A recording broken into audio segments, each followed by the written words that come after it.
কৃষ্ণ কৃষ্ণ হরে হরে, হরে রাম রাম রাম হরে হরে। জয় জয় শ্রী রাধেশ্যাম, নিতাই গৌর হরি বল। জয় জয় রাধে, জয় জয় শ্যাম,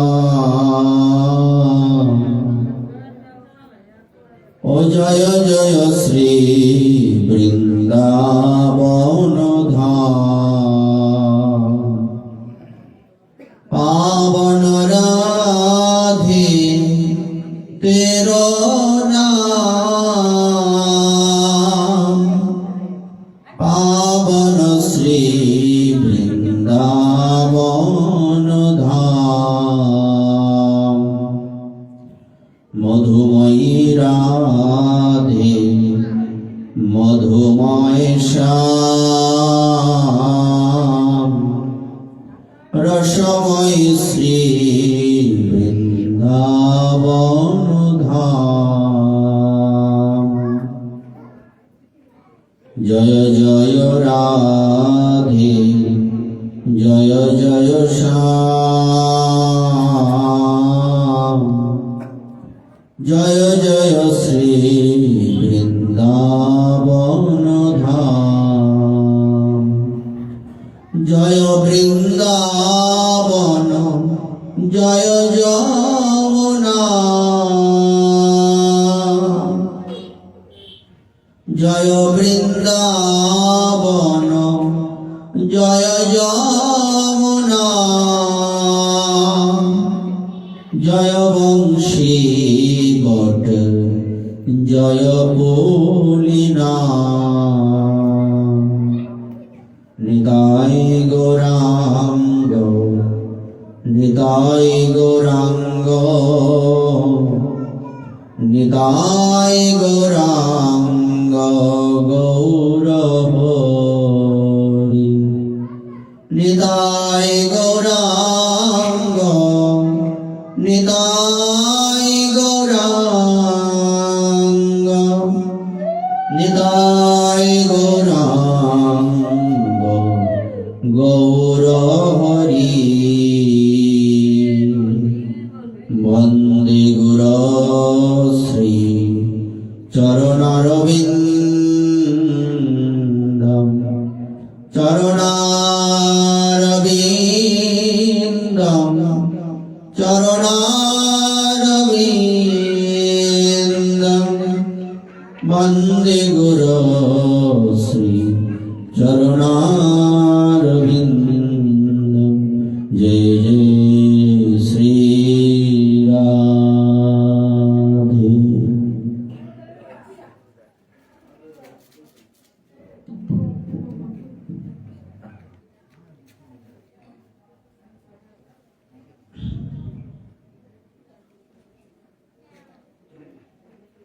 সব শ্রোতা বৈষ্ণবেরে করি নমস্কার, সবে মিলে পদধূলি দে মস্তকে আমার।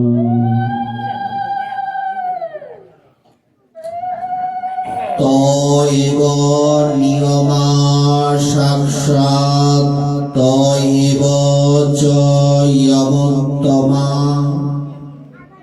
তপোদানম ব্রতম যজ্ঞ येन দুষ্যত্ত ধক্ষজ। যাতে ভগবান প্রসন্ন হন সেটি আসল নিয়ম। শ্রেষ্ঠ সংযম, শ্রেষ্ঠ তপস্যা, দান, ব্রত এবং যজ্ঞ। যজ্ঞ, ব্রত, দান, তপস্যা এইসব কার জন্য, কিসের জন্য? ইকোটা একটু কমাই দেন। যজ্ঞ, ব্রত, দান, তপস্যা কার জন্য বা কিসের জন্য? সবকিছু তাকে প্রসন্ন করার জন্য।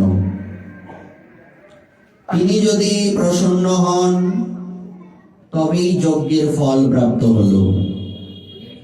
তিনি যদি প্রসন্ন হন তবেই সমস্ত ব্রতের ফল প্রাপ্ত হলো, সমস্ত তপস্যার ফল প্রাপ্ত হলো। তাই আমরা যে কোনো কর্ম করি না কেন, সেই ভগবত কর্ম তাকে প্রসন্ন করার জন্য, তাকে সন্তুষ্ট করার জন্য।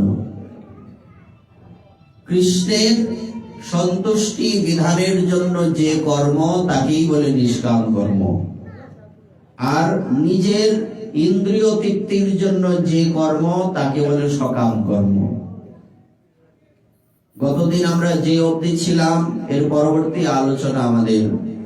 তো প্রথমে একটা প্রসঙ্গ বলে রাখি, আজকে পাঠ শুরু হওয়ার কথা কয়টায় ছিল? কালকের টাইমেই হলো কিনা পাঠ? আবার সময় কিন্তু অনেকটাই নষ্ট হয়ে গেছে। আমরা এখানে আসছি 7:10-এ, এখানে দেখলাম কেউ নাই, তো ওই বাড়িতে আমরা গিয়ে বসেছিলাম। সময়ের একটা কথা বলি, বৃন্দাবনে গিরিরাজ পর্বত আছে না? গিরিরাজ পরিক্রমা হয়, তো একবার পরিক্রমায় 21 কিলোমিটার। একবার পরিক্রমায় 21 কিলোমিটার, তাহলে একবার পরিক্রমা হলো। তো ওই গিরিরাজ পরিক্রমার সময় 4-5 জন সাধু পরিক্রমা করছেন। তখন একজন নতুন সাধু, আর এই যে আরো 3-4 জন যারা আছেন ইনারা পুরনো সাধু, ওনারা বৃন্দাবনেই থাকেন। আর বাংলাদেশ থেকে একজন গিয়েছেন নতুন সাধু। এখন 21 কিলোমিটারের রাস্তা, অনেকটা সময় লাগে। যারা সব সময় পরিক্রমা করেন তাড়াতাড়ি 4 ঘন্টায় পরিক্রমা হয়ে যায় তাদের।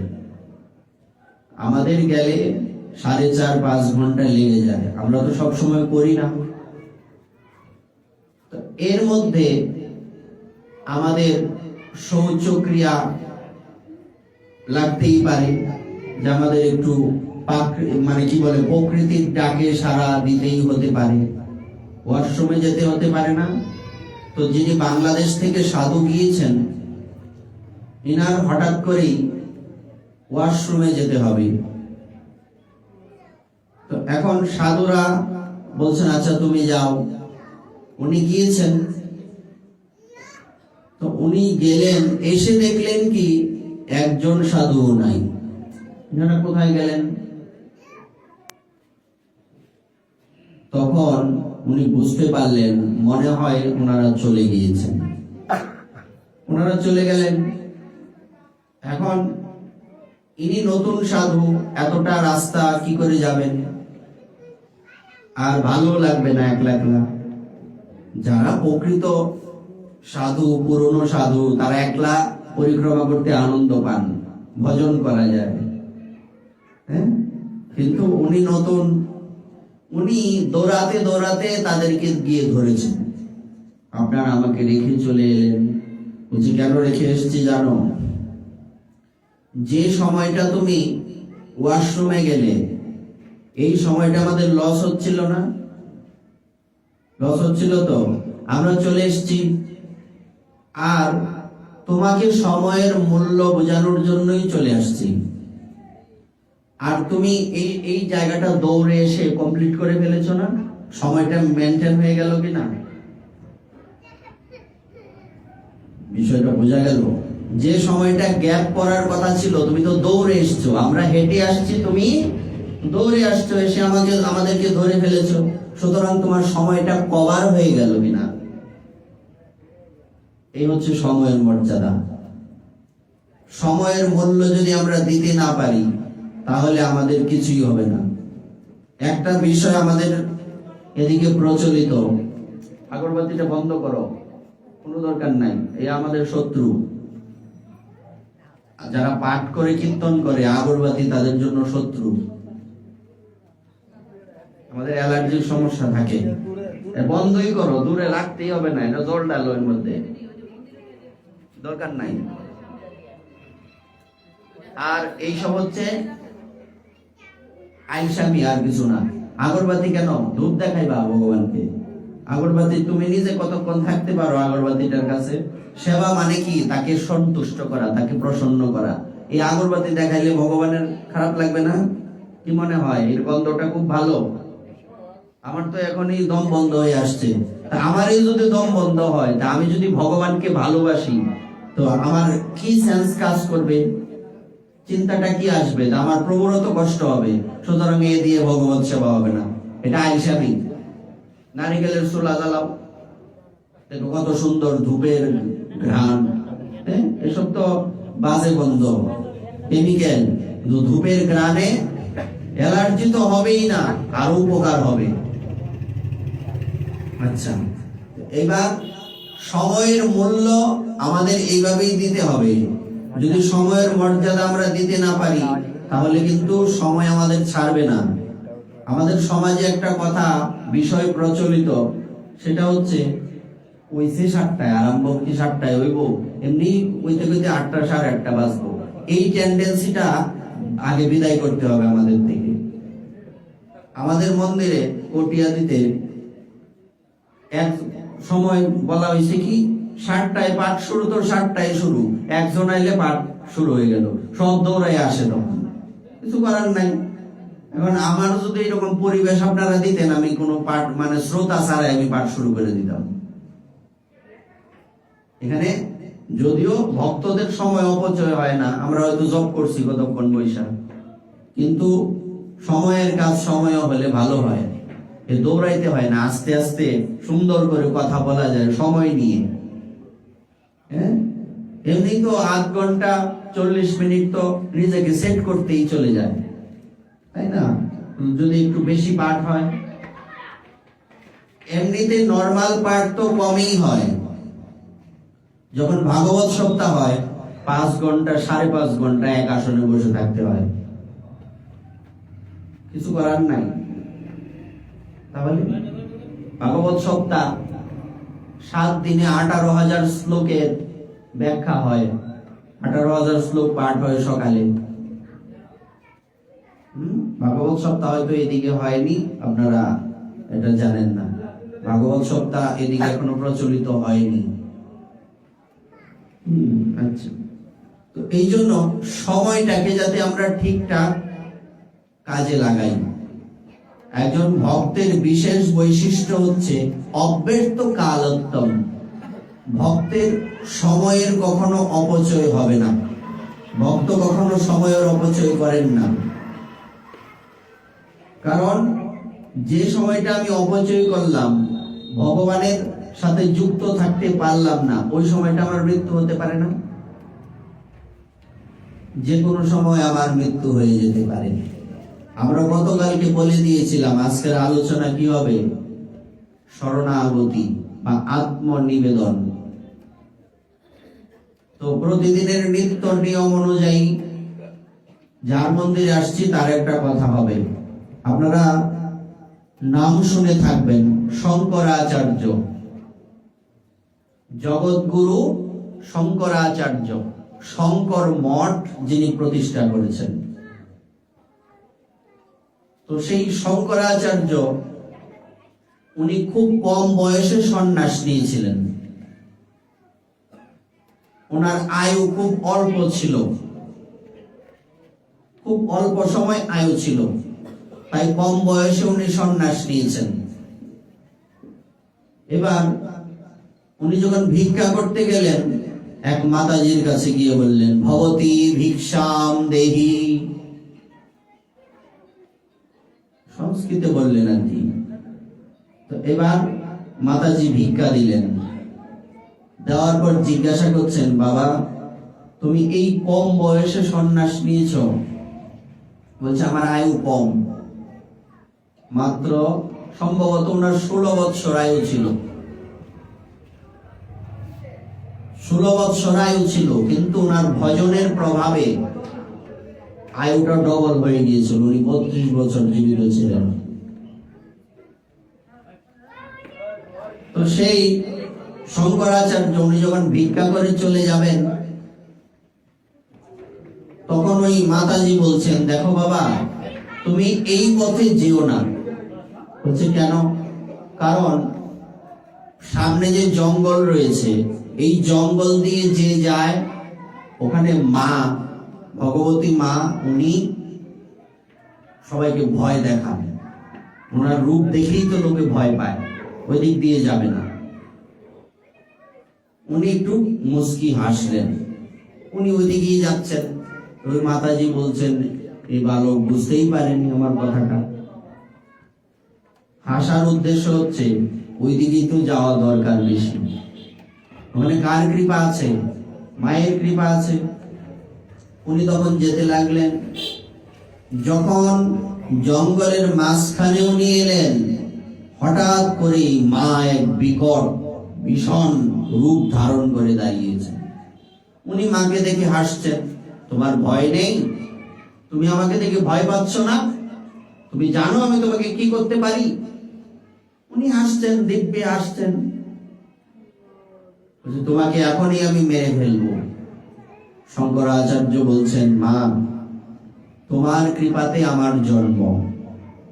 মৃত্যুটা যদি তোমার হাতে হয় তাহলে তো সৌভাগ্য হবে। যদি মৃত্যু দান করে কৃপা করতে চাও তাই করো, আর যদি মনে করো মৃত্যু দেবে না, তাহলে তুমি তোমার সৌম্য শান্ত রূপে দর্শন দাও। উনি কি হয়ে গেলেন? মুহূর্তের মধ্যে শান্ত হয়ে গেলেন। হ্যাঁ, উনি একদম সৌম্য রূপে দর্শন দিলেন।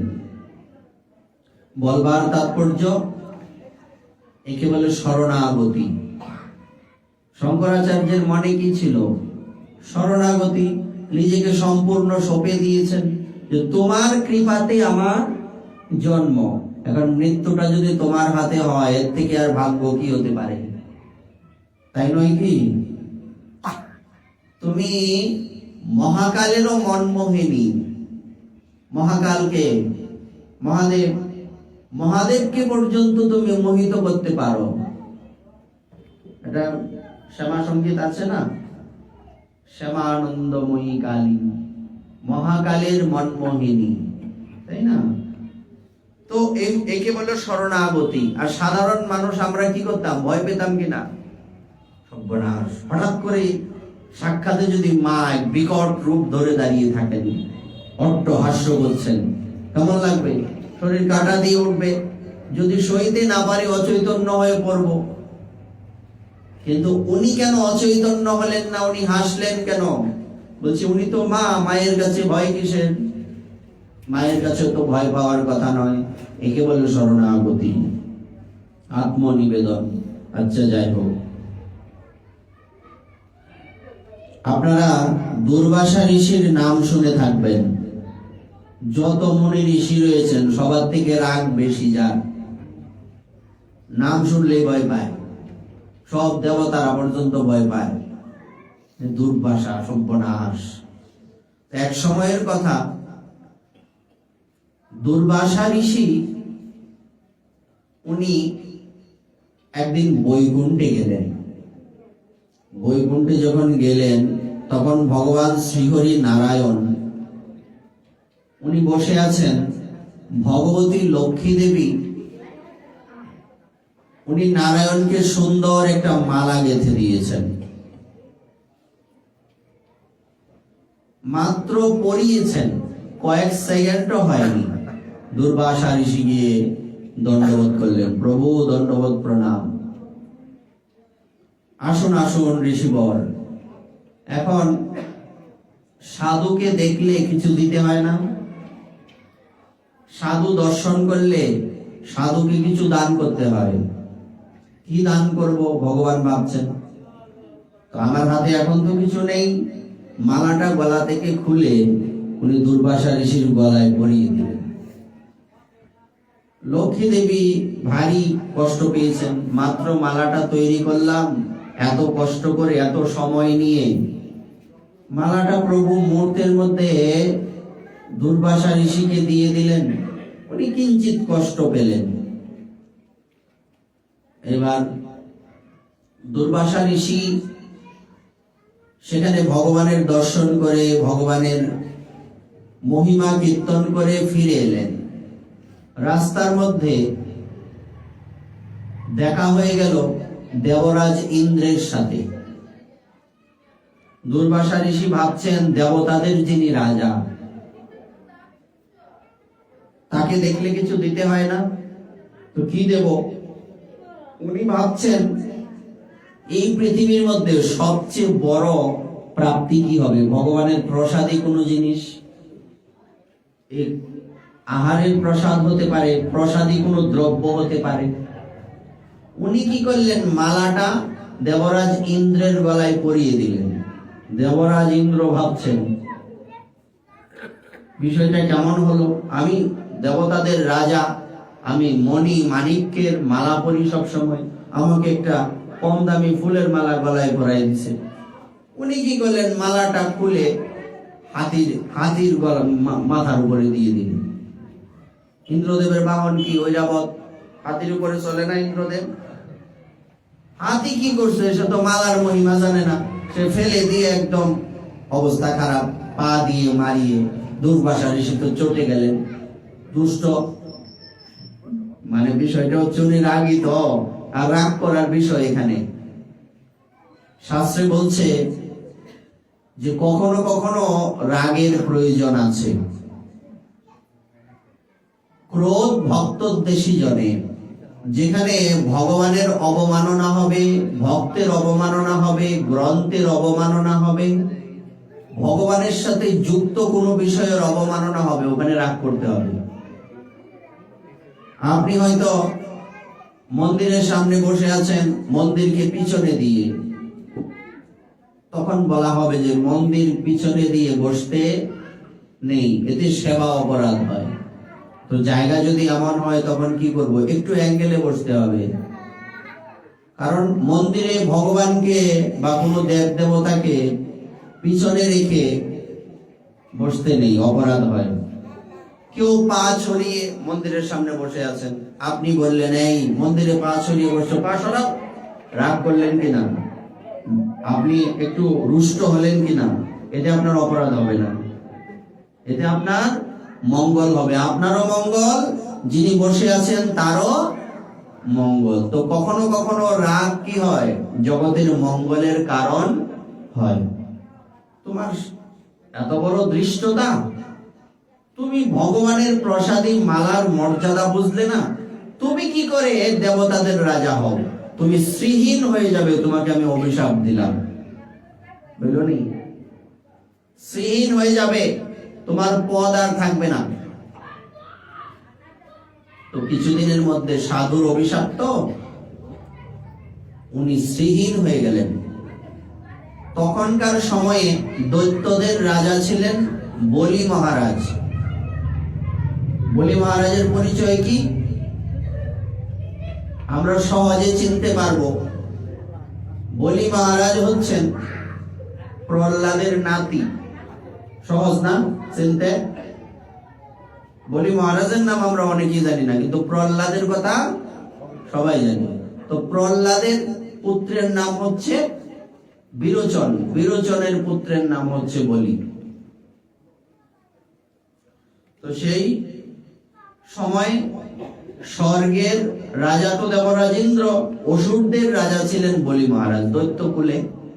প্রহ্লাদ কোন কুলে জন্মগ্রহণ করেছিলেন? দৈত্য কুলে। দৈত্যের ঔরসে প্রহ্লাদ জনমী, ভুবনে রাখিল যশ। দেখবেন গীতাতে লেখা আছে বিভূতি যুগে, দৈত্যদের মধ্যে আমি প্রহ্লাদ, আছে কিনা? যার মধ্যে যা শ্রেষ্ঠ আমি তা, বৃক্ষের মধ্যে আমি বট গাছ, অশ্বত্থ, হ্যাঁ। তারপর ধনুর্ধারীদের মধ্যে রাম, পাণ্ডবদের মধ্যে অর্জুন। তো ওখানে দেখবেন লেখা আছে দৈত্যদের মধ্যে আমি প্রহ্লাদ। সেই সময় বলি মহারাজ ছিলেন দৈত্যকুলের রাজা। আর ওখানে কি ঘটনা হয়েছিল দেখুন। আমাদের একটা বিষয় সবারই জানা,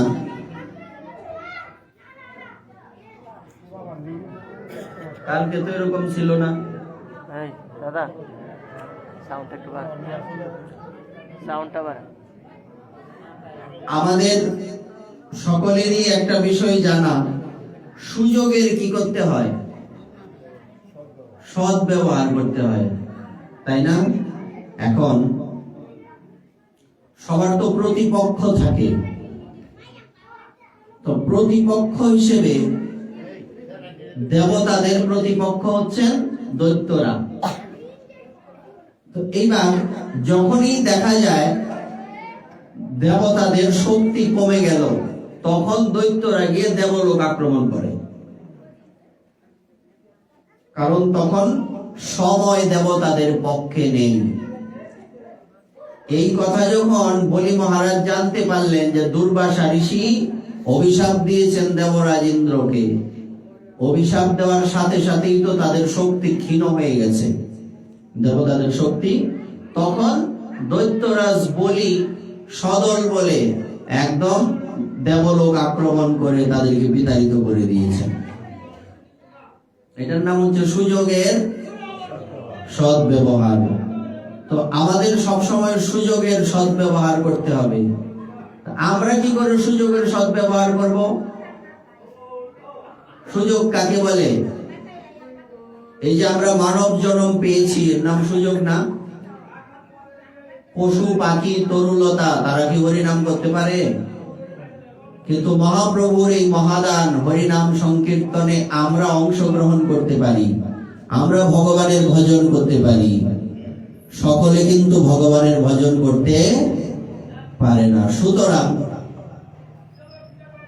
এটা হচ্ছে আমাদের জন্য সুবর্ণ সুযোগ, সুযোগ নয় সুবর্ণ সুযোগ।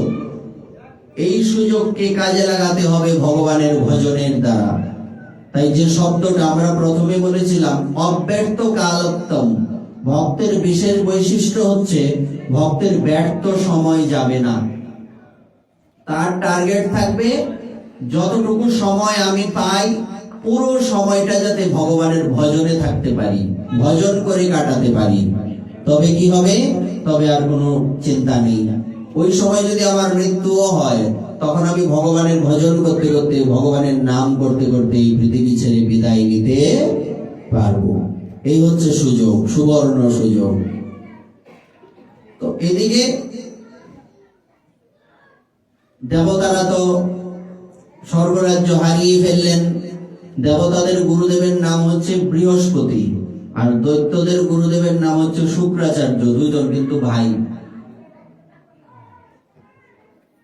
শুক্রাচার্য আর বৃহস্পতি হচ্ছে দুই ভাই।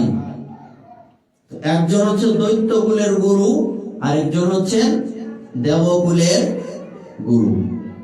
তখন দেবগুরু বৃহস্পতি ইন্দ্রদেবকে বলছেন, তুমি একটা কাজ করো, এখন সময় তোমাদের পক্ষে নেই, তাই তুমি সাবধানে থাকো, তুমি বেশি উল্টো পাল্টা করতে যেও না, যুদ্ধ করতে যেও না, স্বর্গরাজ্য ছেড়ে চলে যাও, পালাও। এখন পালানোটাই তোমার জন্য ঠিক। কখনো কখনো কি করতে হয়, পালানোটাই মানে দরকার হয়ে পড়ে। যেমন ভগবানও কিন্তু কখনো কখনো কি করেছেন, যুদ্ধ ছেড়ে পালিয়েছেন। এটাও ভগবানের একটা পরিকল্পনার অংশ। তেমনি এই কথা দেবগুরু বৃহস্পতি বলছেন, তোমরা এখন পালাও, এখন আর যুদ্ধ করার প্রয়োজন নেই, কারণ তোমাদের যে শক্তি নষ্ট হয়ে গেছে সাধুর অভিশাপে, ব্রাহ্মণের অভিশাপে, দুর্বাসা ঋষি, তোমাদের শক্তি নষ্ট হয়ে গিয়েছে। সুতরাং তোমরা এখন স্বর্গরাজ্য ছেড়ে চলে যাও। দেবগণ চলে গেলেন। এদিকের ঘটনা কি?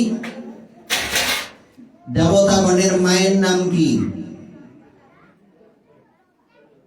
দেবতাদের মায়ের নাম কি? আমাদের মানব জাতির আদি মাতা পিতার নাম কি? মনু মহারাজ আর শতরূপা দেবী। মনু কিন্তু 14 জন। কোন মনু?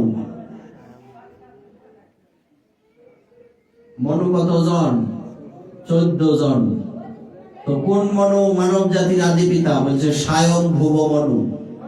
কোন মনু? স্বয়ং ভুব মনু। আর দেবতাদের মা বাবার নাম কি? আমরা যে 33 কোটি দেবতা বলি না, 33 কোটি শব্দের অর্থ হচ্ছে প্রকার। 33 প্রকার বা 33 জন দেবতা।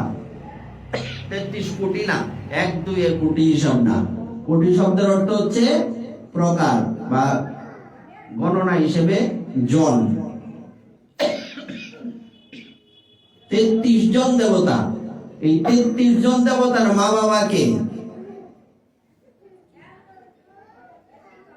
বিশেষ করে এটা আমাদের জানা দরকার। আপনারা দেখবেন সূর্যদেবের প্রণাম মন্ত্রে লেখা আছে, কি আছে? সূর্যদেবের প্রণাম মন্ত্রে কাশ্যপেয়ম একটা শব্দ আছে কিনা? কাশ্যপেয়ম মাহাদ্যতিম। তো কাশ্যপেয়ম শব্দের অর্থ কি? তুমি হচ্ছে কশ্যপ মুনির পুত্র। কোন মুনির পুত্র? দেবতারা হচ্ছেন কশ্যপ মুনির পুত্র, আর মাতা হচ্ছেন অদিতি দেবী। দেবতাদের মায়ের নাম কি? অদিতি দেবী। দৈত্যদের মায়ের নাম হচ্ছে দিতি, আর দেবতাদের মায়ের নাম হচ্ছে অদিতি। তো দিতি মাতার নাম অনুসারে অসুরদের বলা হয় দৈত্য, আর অদিতি মাতার নাম অনুসারে দেবতাদের বলা হয় আদিত্য। দৈত্য আর আদিত্য শব্দটা এখান থেকে আসছে। তো দিতি মাতা আর অদিতি মাতা উনি কশ্যপ মুনির কাছে গিয়ে দুঃখ করছেন যে স্বামী, আমি বড় দুঃখী আজকে। তুমি দুঃখী কেন? দুঃখী হওয়ার কারণ হচ্ছে দৈত্যগণ সবাই মিলে আমার পুত্রদেরকে স্বর্গরাজ্য থেকে বিতাড়িত করে দিয়েছে, মায়েরা রাখছে না। এটা কথা বলেন আমাদের সমাজে এরকম আর কি, একদম মন খারাপ করে বসে আছেন। মায়ের মন কি না? বলছে এটা তো তাদের ভাগ্যে ছিল, এখন সময় তাদের পক্ষে নেই, তারপরও একটা কিছু তো করা উচিত। তো কি করব? যে আমাকে একটা কৃপা করুন, যে কি করলে আমার পুত্রদের দুঃখ নিবৃত্ত হবে। তখন কশ্যপ মুনি বললেন, তুমি একটা কাজ করো, একটা ব্রত করো। এই ব্রত, ব্রতটার নাম হচ্ছে পয়ব্রত। ব্রতটার নাম হচ্ছে পয়ব্রত। ফাল্গুন মাসের শুক্লপক্ষের প্রতিপদ থেকে দ্বাদশী পর্যন্ত এই ব্রতের সময়।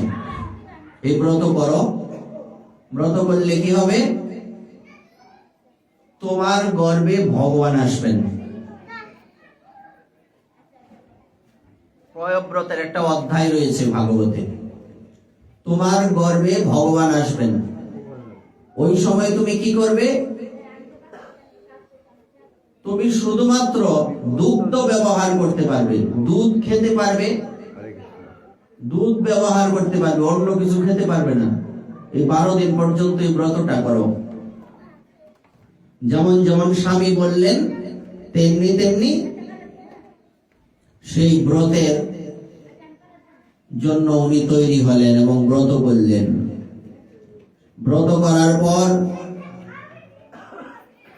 যথাসময়ে ভগবান বিষ্ণু এই 12 দিন পর অদিতি মাতাকে দর্শন দিলেন।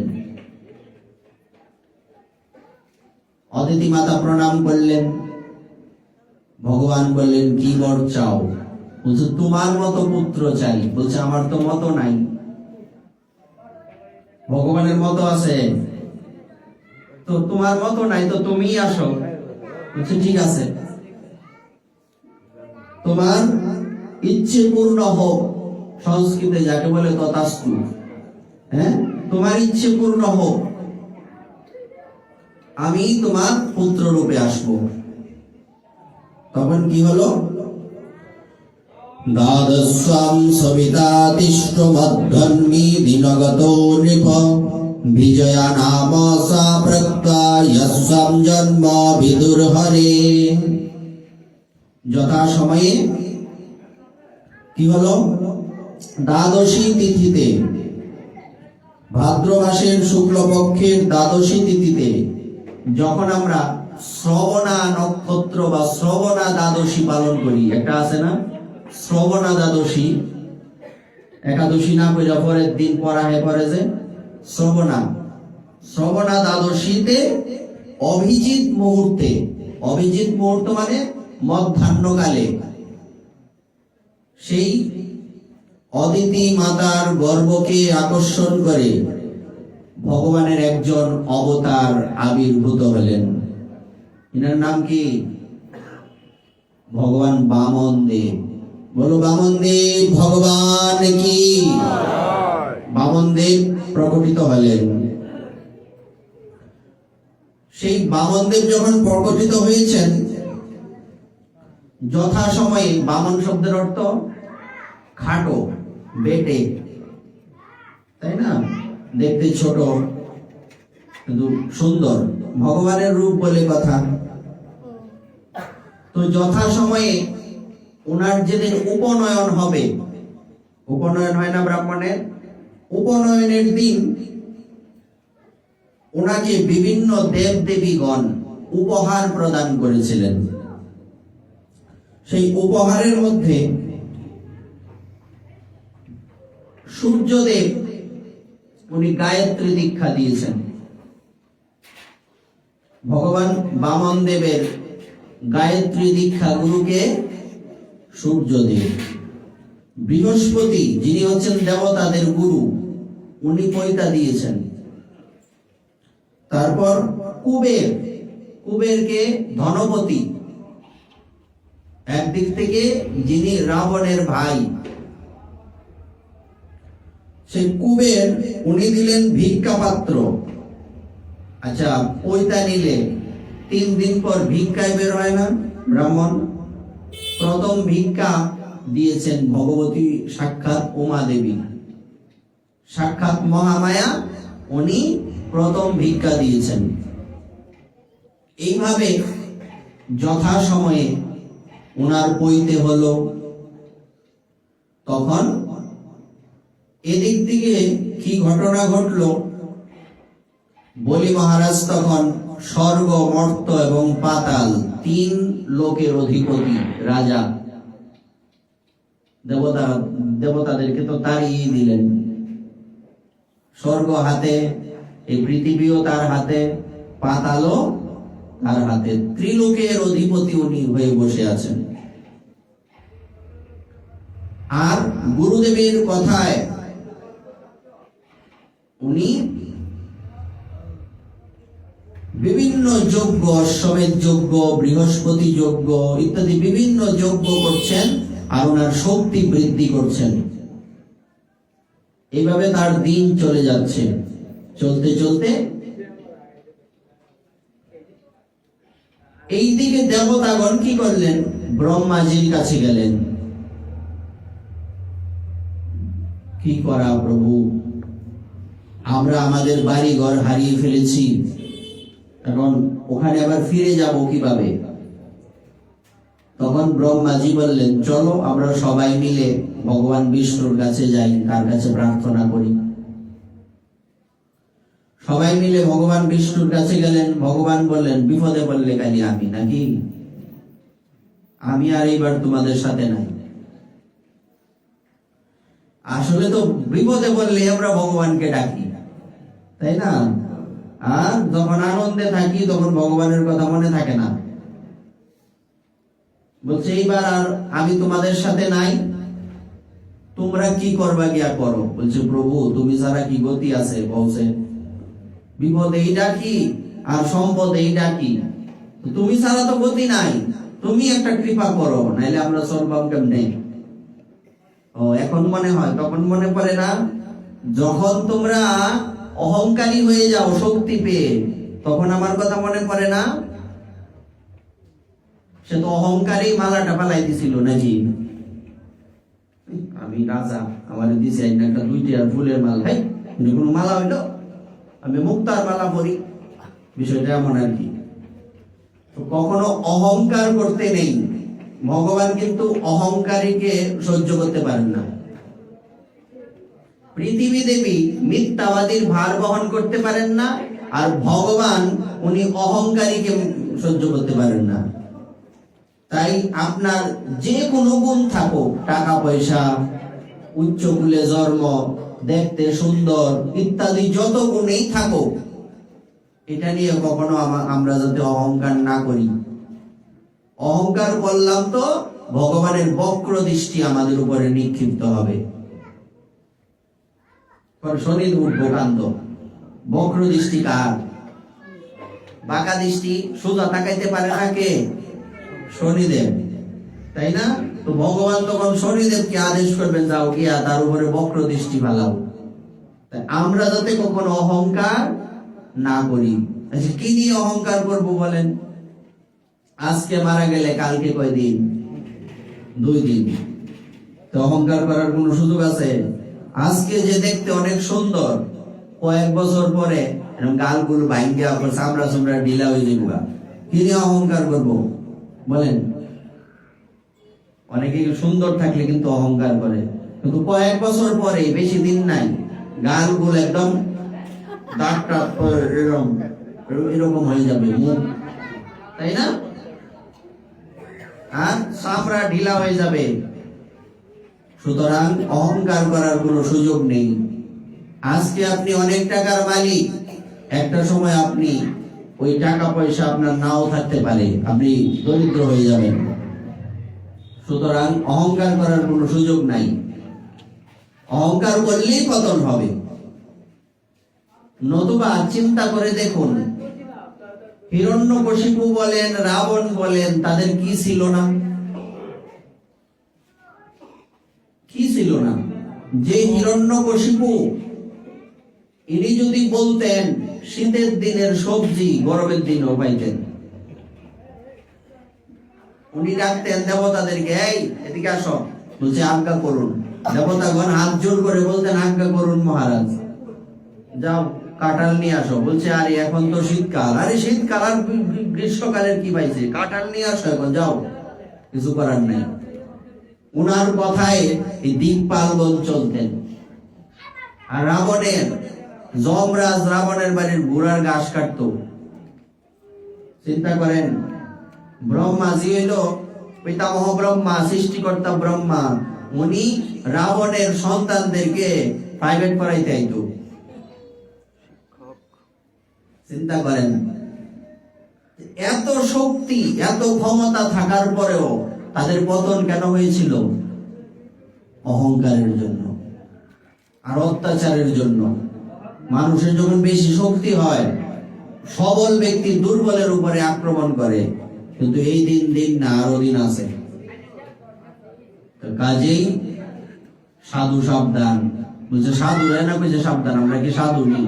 বলছে সাধু বলতে এখানে সাধু শব্দের অর্থ হচ্ছে ভালো, যার মস্তিষ্ক ঠিক আছে। কালকে তোমরা ডাক্তার, রোগ এসব নিয়ে কথা বলছিলাম। যার ব্রেন ঠিক আছে সেই সাধু, যার ব্রেনের সমস্যা সেই অসাধু। কারণ যার ব্রেনের মধ্যে ভালো মন্দ জ্ঞান আছে, সে কি অশাস্ত্রীয় কর্ম করতে পারবে? সেই তো সাধু। সাধু বলতে ভালো, ভালো মানুষকেই সাবধান করা হয়েছে। শাস্ত্রে বারবার বলছে সাধু সাবধান, ফের কহি সাবধান।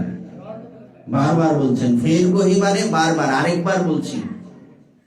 যখন আমরা পরীক্ষা দিতে গেলে কোনো একটা প্রশ্ন বা কোনো কম্পোজিশন, এর মধ্যে স্টার চিহ্ন থাকে না, 2টা 3টা 4টা করে, হ্যাঁ, এরকম সাবধান বলছে। সাবধান 3-4 বার করে ভগবান বলছে।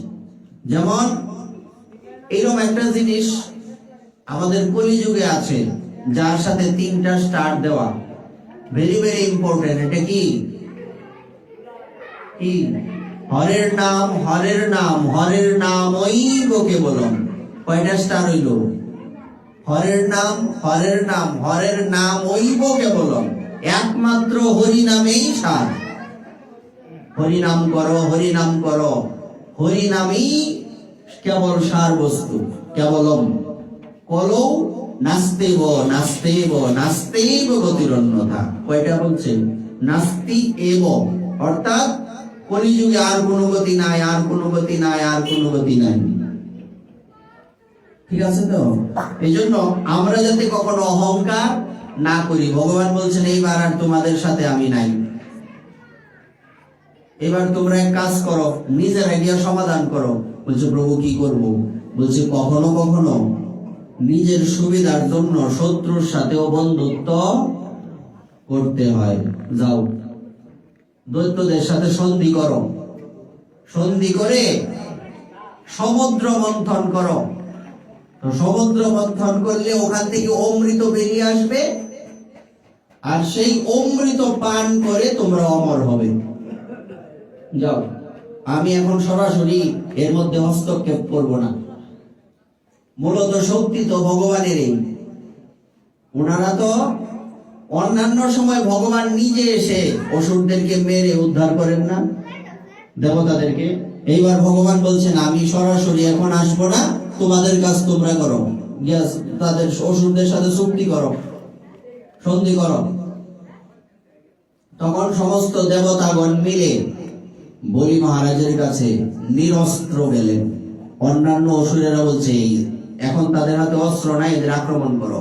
বলি মহারাজ বলছে দাঁড়াও, সাবধান।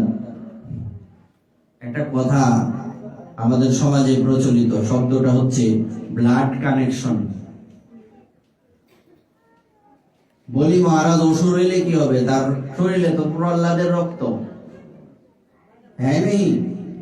অসুররা বাকিরা বলছে এখনই সময়, সুযোগ, এদেরকে এখন মেরে ফেলবো, হাতে কোনো অস্ত্র নাই। বলছে সাবধান, যার হাতে অস্ত্র নাই তার উপরে আক্রমণ করতে নেই। এটা কাপুরুষোচিত ব্যবহার, এটা করা যাবে না। তখন তারা শান্ত হয়ে গেলেন। রাজা বলছেন কিছু তো করার নাই। দেবতাগণ বলছেন চলো আমরা সন্ধি করি। কি করে? তেলে জলে কোনো সময় মিশে? হ্যাঁ, তেলে জলে কোনো সময় মিশে? তো অসুররা দেবতাদের সাথে কিভাবে বন্ধুত্ব করবে? বলছে চলো আমরা সন্ধি করি, আমরা সমুদ্র মন্থন করব। সমুদ্র মন্থন করলে ওখান থেকে অমৃত আসবে, ওই অমৃত খেয়ে আমরা অমর হব। শোনো, তোমরা তো দৈত্য, তোমরা কিন্তু একলা সমুদ্র মন্থন করতে পারবে না। আমরা যে দেবতা, আমরাও একলা পারবো না। তো সুতরাং যেহেতু একা পারা যাবে না, এই জন্য আমরা একসাথে মিলেই সমুদ্র মন্থন করব। বলি মহারাজ চিন্তা করলেন কি করা যায়। কতক্ষণ পর বললেন ঠিক আছে আমরা রাজি। এবার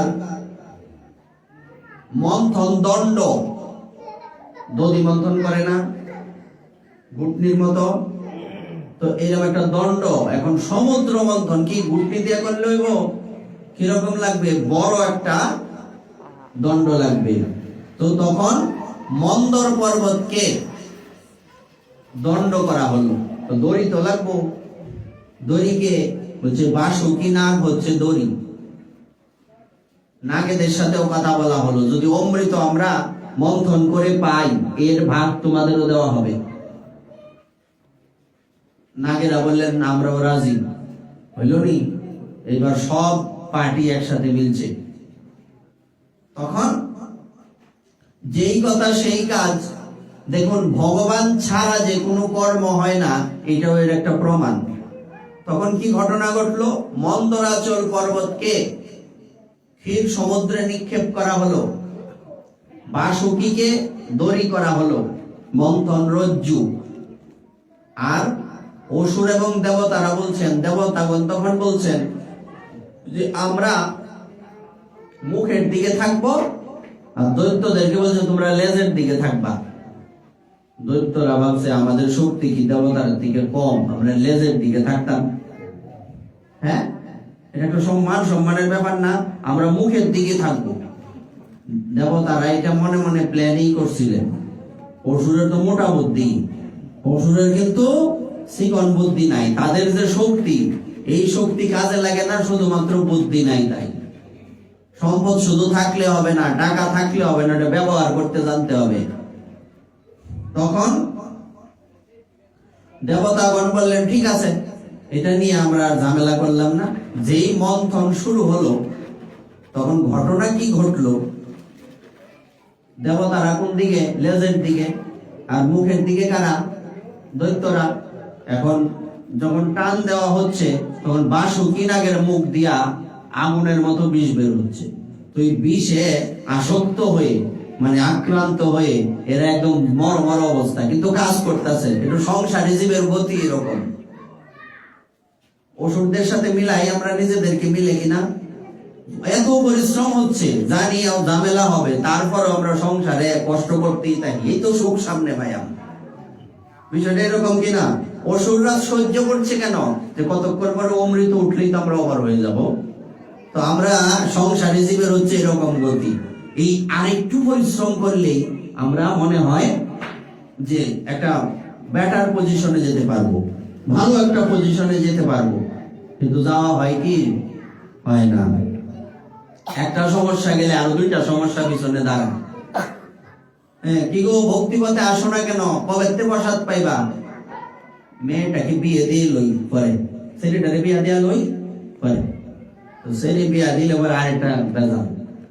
আরে এতে তো তোমার তো মেয়ে বিয়ে হয়ে গেছে, এখন তো প্রসাদ পাও। বলছে ছেলেটারে বিয়ে করাই লই। এইরকম করতে করতে আর তো ভালেয়া একটা কথাই বলে যে যার হয় না 9 তার হবে না 90। তো আমার তো ইচ্ছা থাকলে 1000 সমস্যার মধ্যে আমি ভগবানের ভজন করতে পারবো। আর যদি ইচ্ছা না থাকে কত ভোক্তা বাইরেব। হ্যাঁ, তো এই ওষুধের দিকে তাকান আর নিজের দিকে তাকান, মিলে কিনা?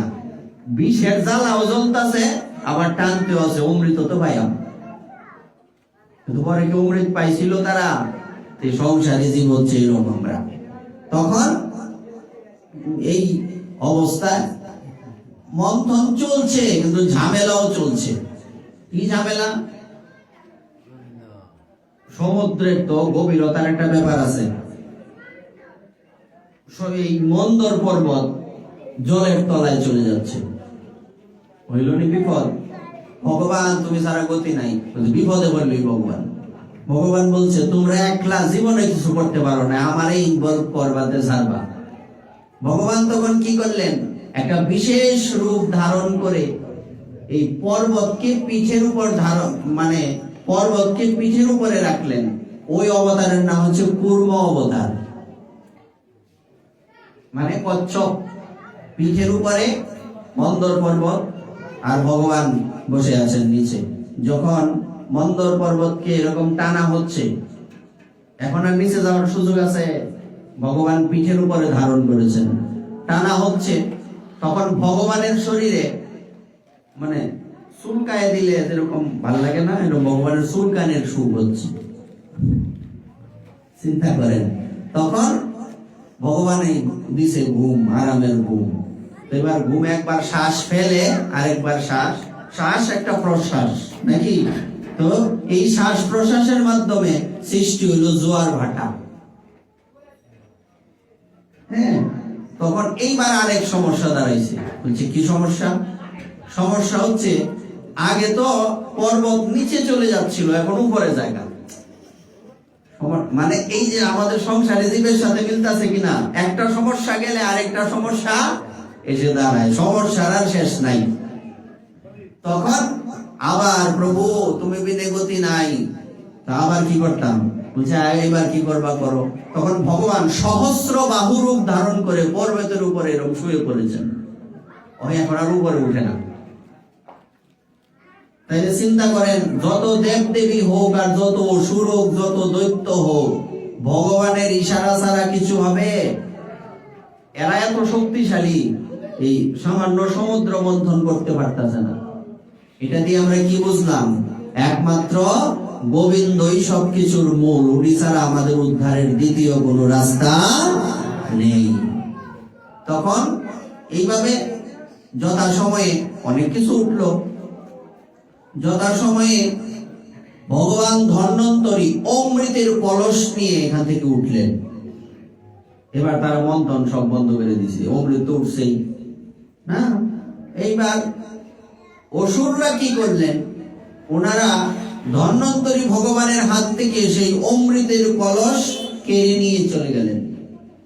দেবতাগণের তো কান্দন ছাড়া গতি নাই। বলছে প্রভু, আরে তোমরা খালি কান্দো, একটা ব্যবস্থা তো হবেই। তখন ভগবান কি করলেন, একটা বিশেষ আরেকটা অবতার ধারণ করলেন। ইনি কে? বলছে মোহিনী অবতার। মোহিনী অবতার ধারণ করে উনি অসুরদের কাছে গেলেন। অসুররা তো একদম দেখেই ফিদা। হ্যাঁ, এত সুন্দর, এত সুন্দরী তো পৃথিবীতে কেউ নাই। এই পৃথিবীর মধ্যে, অনন্ত কোটি বিশ্ব ব্রহ্মাণ্ডের মধ্যে সবচেয়ে বেশি সুন্দর কে? হ্যাঁ, ভগবান। তার থেকে বেশি সুন্দর কেউ আছে? নাই। অসুররা দেখেই তো হাঁ করে তাকিয়ে আছে, এত সুন্দরী। তখন অসুররা, তারা অমৃত কি খাবে? একজন বলছে আমার বয়স বেশি, আমি আগে খাবো, বয়সে আমি বড় না। আর একজন বলছে তোমার বয়স বেশি হইলে কি করবো, শক্তিতে তো আমি বড়, আমি আগে খাইলাম। এই সব নিয়ে আর মধ্যে একটা ঝামেলা চলছে। এমন সময় মোহিনী ভগবান এখানে উপস্থিত হলেন। তোমরা কি নিয়ে ঝামেলা করো? বলছে ঝামেলা আর কইও না, এই সমস্যা তো আমি যদি ঝামেলা মিটাই দিতে পারি হবে তো? বলছো হবে মানে তুমি মিটাই দিবা, এটা বিশাল ব্যাপার। হ্যাঁ, তো কি করা যায়? বলছে একটা কাজ করো, তোমার হাতে আমরা অমৃতের কলসটা দিয়ে দেই, তুমি সবাইকে ভাগ বাটোয়ারা করে দেবে। বলছে শোনো, মেয়েদের কিন্তু বিশ্বাস করতে নাই, মানে বিশ্বাস অর্জন করার জন্য ভগবান এই কথাটা বলছেন। মেয়েদের কিন্তু বিশ্বাস করতে নাই। বলছে না না, তুমি ভালো, মানে অলরেডি তার প্রতি ক্রাশ খাইছে দৈত্যরা। তখন কলস দিয়ে দিলেন দৈত্যগণ। তখন মোহিনীর পিছনে বলছে শোনো, তোমরা তো একলা মন্থন করনি, দেবতারাও সাথে ছিল, নাগেরা সাথে ছিল। তোমরা একা যদি এটা গ্রহণ করো, এটা কি ঠিক হবে? কারণ অসুররা কিন্তু মোহিত হয়ে গেছে। এখন ভগবানের কথাই তারা চলতে বাধ্য। বলছে না, তুমি যেটা বলবা এটাই ঠিক। বলছে তাইলে বসো, দেবতারা এক পাশে বসো, অসুররা এক পাশে বসো, আমি সব বাটোয়ারা করে দিচ্ছি। তারপরে আমরা তো সবাই জানি, দেবতাদেরকে দেওয়ার সময় অমৃত, আর অসুরদের দেওয়ার সময় এই ধরেন রসমলাইয়ের রস খাইতে তো দুটোই মিষ্টি, অমৃত আর রসমলাই তো এক জিনিস না। এইভাবে দিতে দিতে পরে আমরা সবাই জানি, রাহুকে তো বুঝতে পেরে তারা খেলো। খাবার সময় যখন গলা পর্যন্ত যাবে, এমন সময় চন্দ্র আর সূর্য বলছে তারাও গিলার সময় অবস্থা। তখন বলছে কে কে? বলছে এটা হচ্ছে রাহু। ভগবান তখন চক্রের দ্বারা রাহুর গলাটা ছেদন করে দিয়েছিলেন, যেহেতু গলা পর্যন্ত চলে গিয়েছে, সুতরাং রাহু গলাটা তার জীবিত, গলাটা, মাথাটা হচ্ছে রাহু, শরীরটা হচ্ছে কেতু। তখন এইভাবে শেষে দেখা গেল অসুররা বুঝতে পারলেন যে দেবতারা তো আমাদের সাথে চিট করছে, চিটিং করছে কিনা। এইবার বিশাল যুদ্ধ হয়ে গেল, সবচেয়ে বড় যুদ্ধ, দেবাসুর সংগ্রাম, একটা বিশাল বড় অধ্যায় ভাগবতে আছে। এই সংগ্রামের পরে দেবতাগণ অমৃত তো খেলেন, সব অসুরদের মেরে ফেলেছেন। কিন্তু কিন্তু আমার কিন্তু কি, সব অসুররা মরে পড়ে আছে। অসুরদের গুরুদেবের নাম কি? শুক্রাচার্য। ওনার সঞ্জীবনী বিদ্যা ছিল। উনি করলেন কি, সবাইকে আবার বাঁচিয়ে দিয়েছেন। আমরা বাঁচি কার কৃপাতে? হ্যাঁ, ভগবান কই আছে? গুরুদেবের কৃপাতে।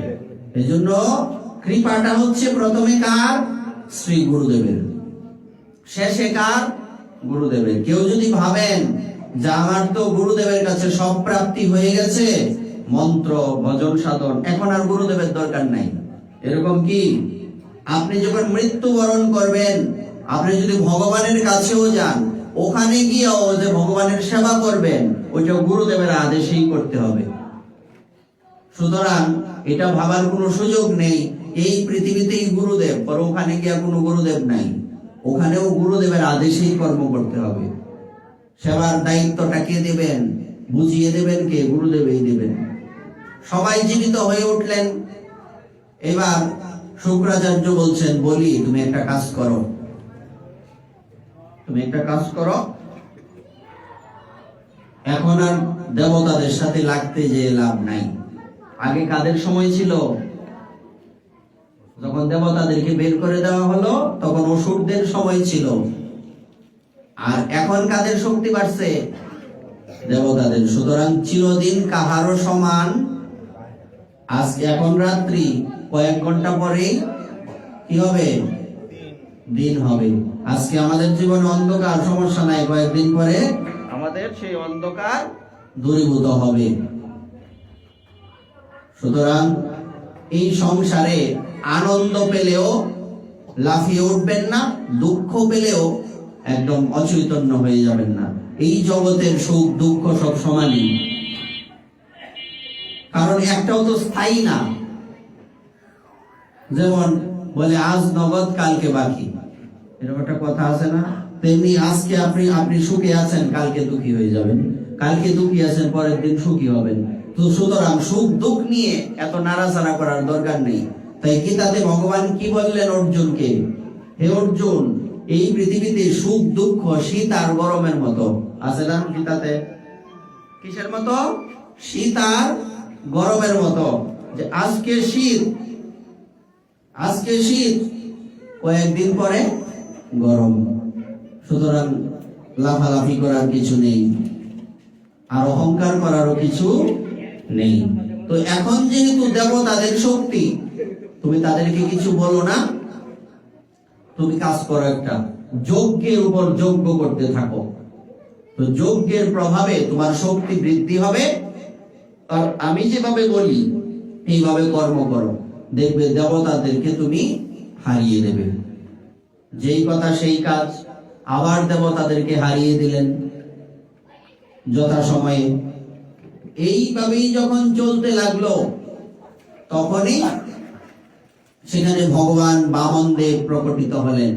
আমরা বলছিলাম না, বামনদেবের তো সবে মাত্র পৈতা হয়েছে, ঘরে কি হয়েছে?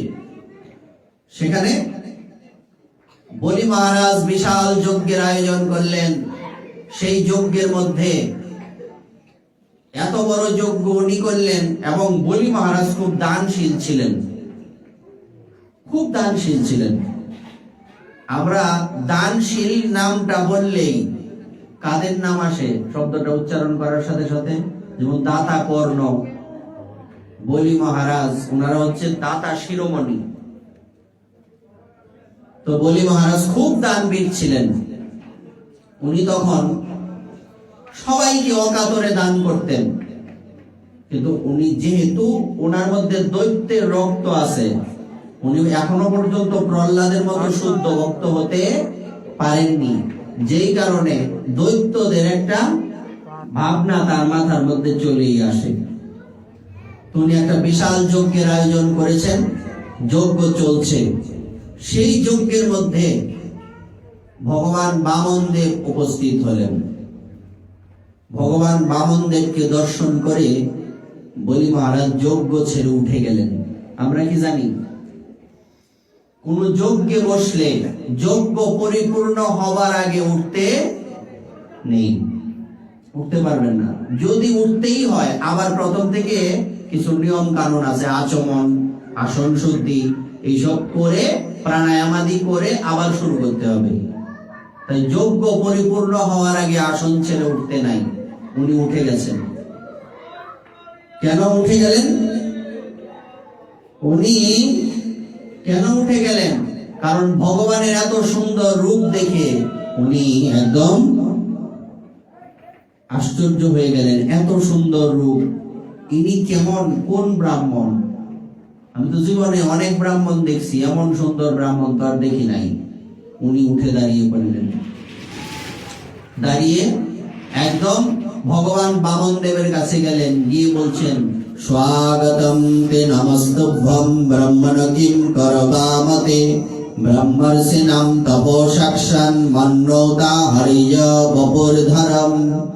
বলি মহারাজ বললেন, হে ব্রাহ্মণ কুমার, আপনাকে স্বাগত এবং নমস্কার জানাই। আদেশ করুন, আমি আপনার কি সেবা করতে পারি?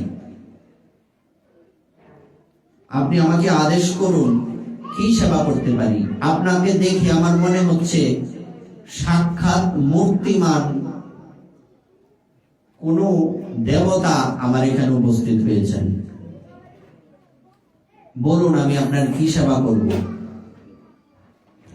আজ আপনি আমার গৃহে পদার্পণ করাতে আমার পিতৃপুরুষগণের শান্তি হয়ে গেল, আমার যজ্ঞ পূর্ণ হয়ে গেল। যজ্ঞ পূর্ণ হয়েছে তো উনি যে বললেন যজ্ঞ পূর্ণ হয়ে গেল, এটার অর্থ কি? আসলেই যজ্ঞ পূর্ণ হয়েছে। কিভাবে? আমরা যে শ্লোকটা দিয়ে আরম্ভ করেছিলাম ওখানে বলা হয়েছে সমস্ত যজ্ঞ, ব্রত, দান, তপস্যা সবকিছু কার জন্য? কথাটা বলছিলাম কিনা? ভগবানকে প্রসন্ন করার জন্য। এখন উনি এই কথা কেন বললেন? যে আপনার মতো একজন ব্রহ্মচারী, একজন নিষ্কিঞ্চন ব্রাহ্মণ আমার এই গৃহে পদার্পণ করার সাথে সাথে আমার যজ্ঞ পূর্ণ হয়ে গেল।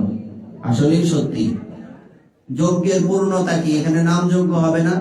তো নাম যজ্ঞ হবার পর এখানে যদি কোনো ভক্ত না আসে তখন কেমন হবে? নাম যজ্ঞ শুরু হয়েছে, কোনো ভক্ত নাই, ভালো লাগবে? তো এখানে এই জায়গাটার মাহাত্ম্য কি? কালকে আমরা বলছিলাম জায়গাটা একে বলে নববৃন্দাবন। তো এই জায়গার মাহাত্ম্যটা কি? এখানে সমস্ত সাধু গুরু বৈষ্ণবের চরণ ধুলি পড়বে, এই জন্য এইটার মহিমা বৃন্দাবনের সমান, আর কিছু না। নাম তো আছেই, আপনি নাম তো ঘরে বসেও করতে পারবেন, জব তো আপনি আসনে বসে একলা রুমের মধ্যে অন্ধকার রুমেও করতে পারবেন। তো যেখানে সমস্ত সাধু গুরু বৈষ্ণবের আগমন হয় সেই স্থানে বৃন্দাবনে পরিণত হয়ে যায়, সেটা হচ্ছে বৃন্দাবন। আর সেই সাধুদের চরণ ধুলি এমনকি স্বয়ং ভগবান পর্যন্ত বাঞ্ছা করেন। সেই ধুলি মেখে গেল নন্দের বাটা কানু, ধুলা মা করে এই না ব্রজের ধুলা, আছে না? আর এই ধুলির মাহাত্ম্য কি? বলছে এই ধুলি যদি গঙ্গা জলে পড়ে গঙ্গা দেবী পবিত্র হন। সমস্ত কিছু পবিত্র করি আমরা কি দিয়ে? গঙ্গা জল দিয়া। আর গঙ্গা দেবী কি করে পবিত্র হন? বলছে সাধুদের চরণ ধুলির মাধ্যমে। কত শক্তি সাধুদের চরণ ধুলি! আর ভগবান, গঙ্গা দেবী তো রয়েছেন, স্বয়ং ভগবান পর্যন্ত সাধুদের চরণ ধুলি কামনা করেন। উনি দেবর্ষি নারদের সেবা করেননি? সুদামা বিপ্রকে সেবা করেননি? ভগবানের আসনে সুদামাকে বসিয়ে ভগবান তার চরণ ধুয়ে দিয়েছিলেন, সেই চরণামৃত পান করেছিলেন। আমরা কার চরণামৃত পান করি? ভগবানের।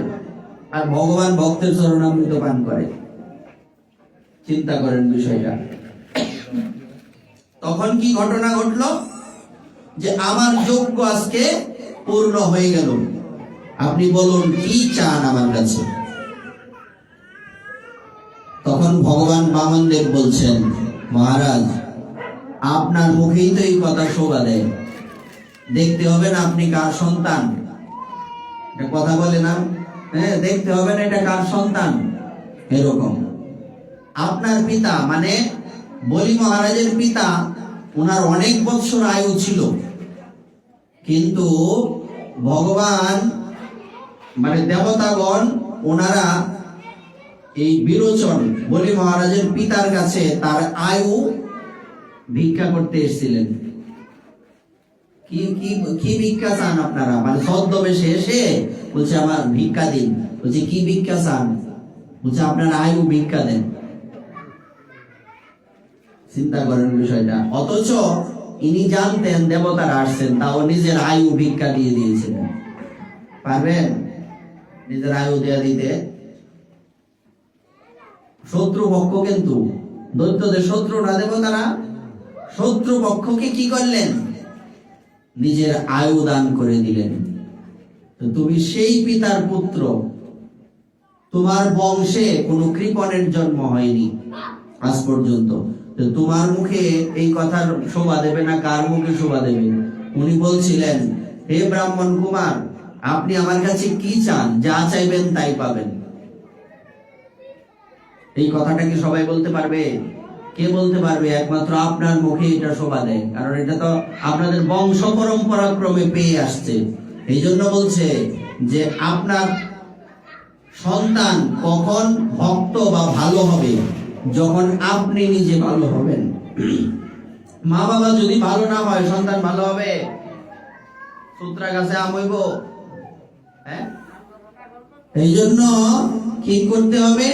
এই বিষয়টা, আম কাটার ফল সূত্রা কইছি খারাপ বোঝানোর জন্য। সেই জন্য আম গাছে কাটলে এই জায়গায় মিলবে না, সূত্রা গাছে আম হইব মিলবো। এই জন্য আমি যদি ভক্ত না হই, তাহলে আমার সন্তানও ভক্ত হবে না। তবে সাধু সঙ্গের প্রভাবে দেখা যায় যে অসুরও ভক্ত হয়, এটা হচ্ছে আলাদা জিনিস। কিন্তু ভক্ত হইলেও সে প্রকৃত ভক্ত হইতে বড় সময় লাগে, কারণ শরীরটা তো অন্য জায়গা থেকে আসছে, তাই না? এরকম। এবার কি হলো, উনি তখন এত প্রশংসা করার পর বলছেন, বলি তুমি আমাকে ত্রিপাদ ভূমি দান করো। বলি মহারাজ তখন মানে হা হা করে হাসছেন, বলছেন আপনি বড় বিদ্বান জ্ঞানী, কিন্তু আপনার কথাবার্তা বালকের মতো। কথাটা কি সত্যি না? আপনি কি আমার কাছে দান নিতে এসছেন, নাকি আমাকে অপমান করতে এসছেন? এটা কোনো কথা হলো? আপনার এই ছোট ছোট পা, এই এত বামন না, ছোট খাটো ছোট ছোট পা নিয়ে আসছেন ত্রিপাদ ভূমি নেওয়ার জন্য। আরে আমার কাছে একবার ভিক্ষা করলে জীবনে আর কোনোদিন ভিক্ষা করতে হয় না। আপনি আমার কাছে চাইতে পারতেন, আমাকে একটা রাজ্য দিয়ে দাও। আপনি আইসা বলেন ত্রিপাদ ভূমি, এটা কোনো কথা হইল? তখন বামনদেব একটা কথা বলেছিলেন, পুংসয়হম সংস্মৃতের হেতুরসম তোষহর্য কাময় যদৃচ্ছয় পন্নেন সন্তোষ মুক্তয়ে স্মিতঃ। শোনো মহারাজ, সম্পত্তির প্রতি আসক্ত হয়ে এই সংসারে জীবের নরকে গতি হয়। এই জন্য আমি এটা দেখে শিখেছি, আমার যতটুকু না হলেই নয়, ততটুকুই এই সংসার থেকে নেব। আর শোনো, যার ত্রিপাদ ভূমিতে সন্তুষ্টি আসে না, সারা পৃথিবী তাকে দিয়ে দিলেও সন্তুষ্টি আসবে না। ঠিক আছে, যেমন আপনার ইচ্ছা। এমন সময় যজ্ঞে গিয়ে বসেছিলেন, যজ্ঞ ছেড়ে তো উঠে এসছেন বলি মহারাজ, অন্যান্য ব্রাহ্মণরা বসে আছেন না? একদম ঠান্ডা মাথায় একজন ব্যক্তি তাকিয়ে আছেন বামনদেবের দিকে। এই লোকটা কে? এত নিষ্কিঞ্চন, কোন ব্রাহ্মণ তো হইতে পারে না। ইনি কেমন ব্রাহ্মণ? উনি তখন চোখ বন্ধ করলেন। কে? বলি মহারাজের গুরুদেব শুক্রাচার্য।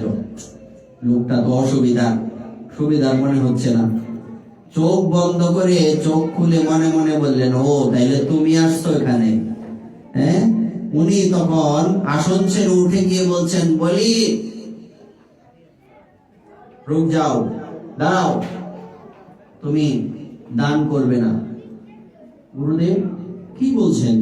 আপনার কৃপাতে, আপনার আদেশে আমি দান করছি, আপনি বলছেন দান করবে না, কারণটা কি? বলছে না, এই ব্রাহ্মণ কোনো সামান্য ব্রাহ্মণ নয়, খতরনাক। এ বড্ড খতরনাক ব্রাহ্মণ, এই কোনো সামান্য ব্রাহ্মণ নয়। ইনি ব্রাহ্মণ নয়, ইনি কে? বলছে ভগবান বিষ্ণু তোমাকে ছলনা করতে এসেছেন। তখন বলি মহারাজ নিস্তব্ধ হয়ে বামনদেবকে চরণ থেকে মাথা পর্যন্ত দেখছেন, মনে মনে ভাবছেন, আজকে তাহলে আমার ঘরে ভগবান এসেছেন। উনি তখন বললেন, গুরুদেব আমারও মনে একবার এরকম ভাবনা জেগেছিল, এত নিষ্কিঞ্চন ব্রাহ্মণ কোথা থেকে আসলো। আমারও সন্দেহ হয়েছিল দান করব কিনা, কিন্তু আপনার কথা শুনে মনে হলো আমার দান করা উচিত। কারণ যে ভগবান সবাইকে আহার প্রদান করেন, যে ভগবান সবাইকে বস্ত্র প্রদান করেন, যার কৃপা ছাড়া একটা পাতা পর্যন্ত নড়ে না, যে ভগবান সবাইকে দান করেন, আজকে সেই ভগবান প্রার্থী হয়ে এসছেন, এমন ভাগ্য কি আমার আর হবে? সুতরাং আমার আরো বিশেষভাবে দান করা উচিত। এটা আমার সৌভাগ্য, ভগবান এসছেন।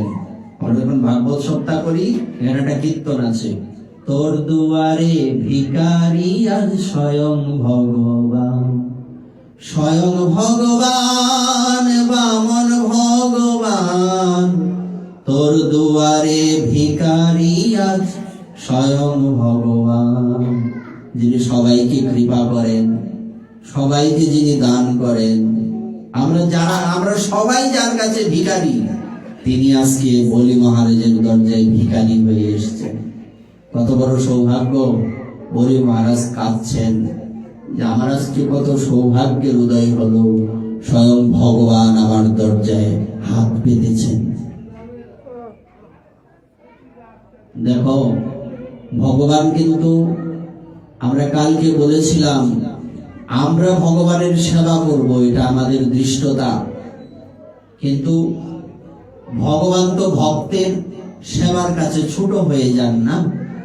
ভগবানও তো বসে থাকেন, সবার ঘরে ভগবান আছেন না, বসে থাকেন যে মা তুমি আমাকে কখন খেতে দেবে, তোমার ছেলেকে তুমি, মেয়েকে তুমি ভালো মন্দ খাওয়াও, আর আমাকে 2 টাকার নকুল দানা বাতাস আর চিনি দিয়ে বসায় রাখো।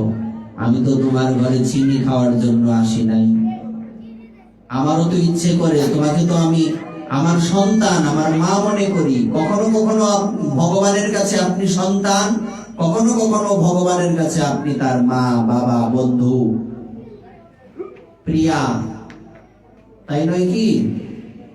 তো ভগবানও তো ঘরে বসে আছেন, বসে থাকেন, আসনের মধ্যে বসা।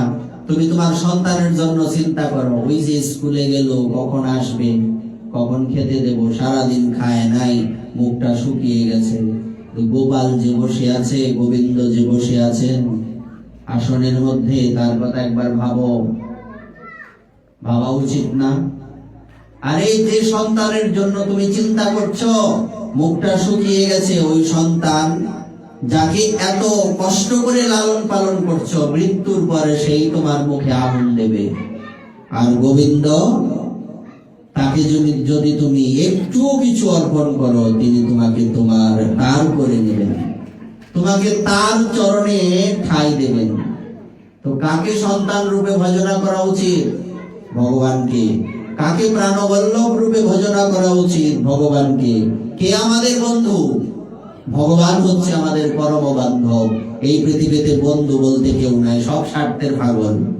একমাত্র নিঃস্বার্থ কে? ভগবান হচ্ছেন একমাত্র নিঃস্বার্থ। তখন উপদেশ করছেন শুক্রাচার্য, তুমি দান করবে না। বলি মহারাজ বলছেন, না গুরুদেব, আমি দান করব, কারণ আমি কথা দিয়েছি দান করব। কথা দিলে কথা রক্ষা করতে হয়। আমি তো প্রতিজ্ঞা করেছি। বলছে প্রতিজ্ঞা করছো, সমস্যা নাই। 60টি জায়গায় মিথ্যা বলা যায়। কোন কোন জায়গায়?